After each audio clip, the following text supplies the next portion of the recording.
мен жаңы жазып баштаганда ошол кишиге эң биринчи келгенимде ошол кишиге көргөзүп кайрылган да ошол киши анан жазып чыккан ушундай статья аян адабиятынын баштоочусу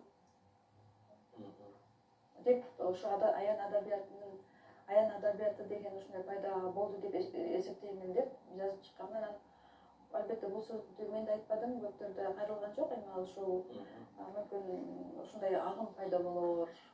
Ошо Төлөй Насирдиновдун ошол анықтамасы мүмкүн ушундай кетер деп ойлоп атам да.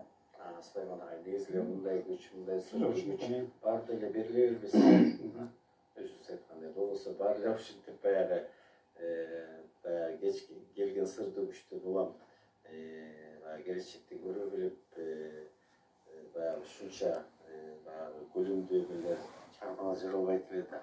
Бирок биздин мына ушул ата-аналарыбыздан дагы ушундай келечекти көрө билгендер болгон да, ошолордун айткан жазгандары бүгүнкү күнгө дал келип атпайбы. Мына туура айтасың. Мына Калыгулдун окуялар сөздөрү, Калыгул атанын сөздөрү ол кеминде 100 жыл алдыдагы окуяны кандай экендигин бүгүнкү күндөгүлөр деле айтып койгон. Же болбосо Арыстанбек Молдокулучтун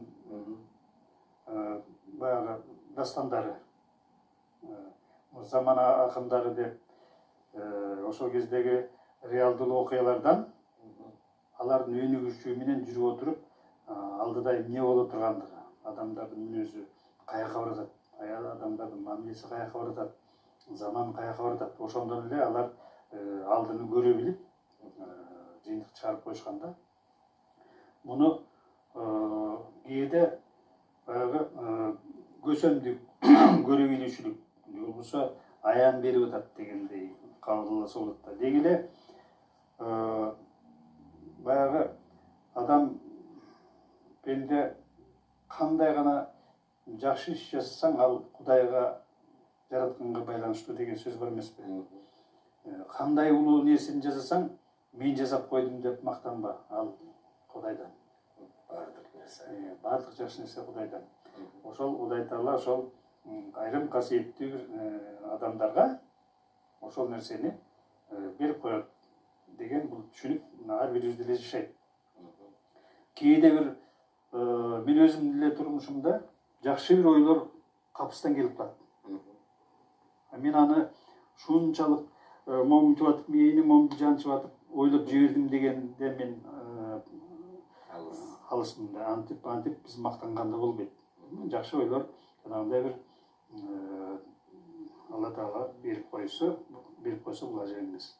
Бул ачылыштар деле, мисалы Менделеевдин ачылышы деле, дагы ар кандай баягы улуу окумуштуулардын ачылышы кокустан, капыстан, түштөн булам ойгонгондо, же болбосо бир нерсени көргөндө ошондон улуу ачылыштар жасап койгон.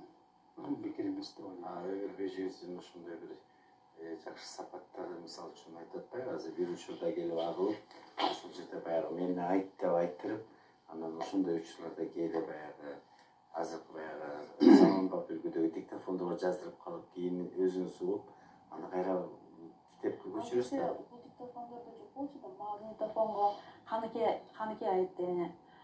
Магнитофон алдыртып, ошого жаздыртасың деди да. Анан мен эми төкмө сыяктуу да мен төгөм да, чындап эле.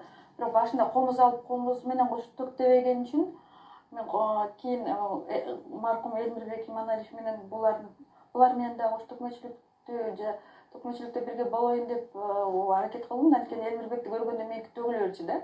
Элмирбекти мактаган, Элмирбектин ошо Манас менен болгон байланышын мен Манасчыда айтып чыкканым ошол саптарда келип, анан бул Манас дүйнөсүнө кирген адам, бирок ошону кармап калбаган адам экенин билчүмүн. Анан